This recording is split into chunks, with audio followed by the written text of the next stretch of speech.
مساء الخير. مساء النور. ازي حضرتك؟ الحمد لله. عامل ايه؟ الحمد لله. حضرتك اهلاوي ولا زملكاوي؟ لا انا زملكاوي. يعني ممكن تقول لي ايه رايك في اداء الزمالك الماتش اللي فات؟ والله انا شايف ان الاداء كان كويس واللعيبه تعبت، بس انا كان شايف ان في سنه استهتار من محمد صبحي، مش ده الاداء اللي احنا مستنيين من محمد صبحي. فانا شايف ان عواد كان هو اللي حق ان هو يبدا بالمباراه. طب ليه عواد يبدا ومحمد صبحي ما يبداش؟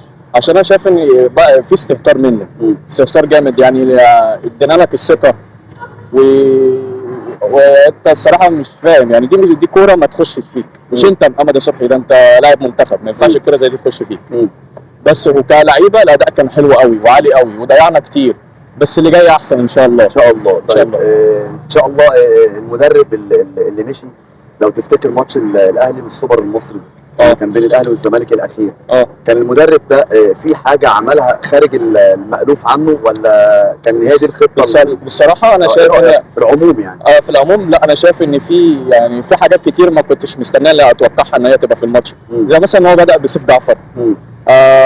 المفروض كان يبدا بالجزيري، انا شايف ان هو كان يبدا بالجزيري. يعني في حاجات كتير في الماتش برده ما كانتش تمام، انا ما كنتش موافق عن التشكيله دي خالص، انا كنت متوقع ان احنا فعلا مش هنكسب، مش هتاخد الماتش، مش هناخد الماتش. هو كان باين من الاداء وباين من اللعيبه وباين من كل حاجه. طب ممكن تقول لي ايه هي اهم المراكز اللي الزمالك محتاجها في انتقالات يناير حاليا؟ انا شايف ان شيكو بنزا ده لازم حد مكان شيكو بنزا. لازم بالظبط، ومحتاجين حد مكان حسام عبد المجيد، اللي انا شايف حسام عبد المجيد خلاص كده كفايه عليه. وانا شايف برضو ان اللي هو الجديد اللي هو شارون ده مكان عمر جابر، عايز حد يديله الفرصه ان هو يبدا الماتش. الواد ده هيجي منه كتير، بس هو محدش مديله ان هو يبدا الماتش بس.